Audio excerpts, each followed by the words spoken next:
Market Watch Weekend is brought to you by Oppenheimer Funds, the right way to invest. On Market Watch Weekend, classrooms, chalkboards, and computers. Find out why technology is giving some teachers the back-to-school blues.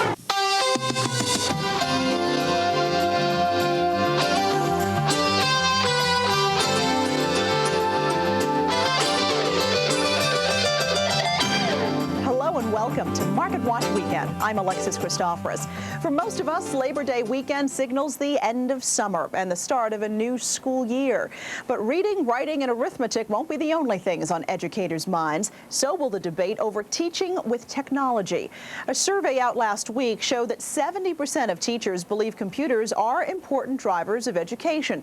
60% of teachers say classroom computers actually improve academic performance, and 61% say they don't have enough computers in their classroom.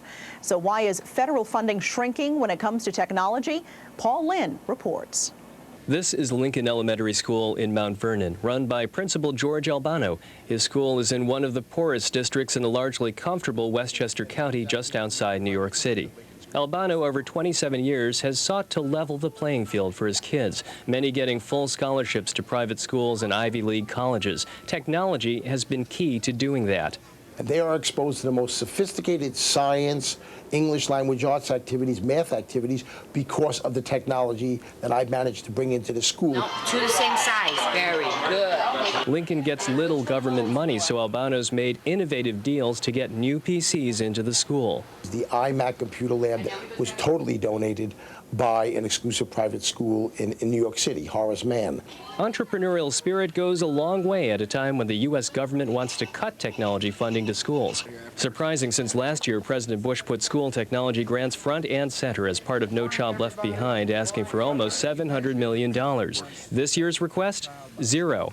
And Congress is expected to appropriate a fraction of what got approved in 2005. Politicians say they can't see how technology helps kids learn. That's a world apart from what many educators believe, and they've been voting with their checkbooks. Last quarter, computer sales to schools came to $1.6 billion. That's more than 12% of all PC shipments, most of it going to higher ed. The real losers here are K through 12. PC shipments there dropped right along with federal funding. Even so, there's good reason for tech companies to target educators. The simple rationale, I think, is to try to brand things early, try to get kids and students involved with your equipment in the hopes that they will stick with it throughout life, and I think that tends to work pretty well.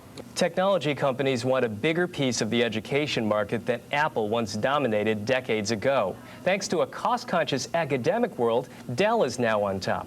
Apple, though, is closing the gap, at least in K through 12. Analysts credit Apple's iPod success and new eMac for schools for the company gaining more than 21% of K through 12.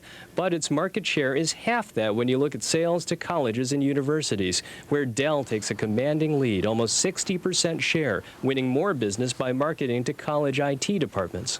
HP is third. HP says technology measurably helped Michigan 8th graders at one middle school more than double their math scores in state tests early this year versus last fall. At Lincoln School, it's more than great test scores educators are after. They say technology helps kids grow. Programs like this that these children are working on helps prepare the children for ELA, math, science, social studies assessments. You want to bring children up, give them the technology, give them the tools. It helps them. Ask any parent, ask any child that uses it. So if technology spending helps kids improve learning, why has federal funding shrunk? It's a bipartisan political minefield. The White House declined an interview with the president for this report, referring me to the White House Office of Management and Budget. OMB spokesman Scott Milburn says school technology funding has been cut because it's hard to measure the results. U.S. Department of Education spokesman Jim Bradshaw says schools have more technology than they did a few years ago, so grants can be cut. As for the kids at Lincoln Elementary, they only have what they have thanks to dedicated administrators, and not much from federal funding. How many flowers are there? I'm Paul Lynn for Market Watch in New York.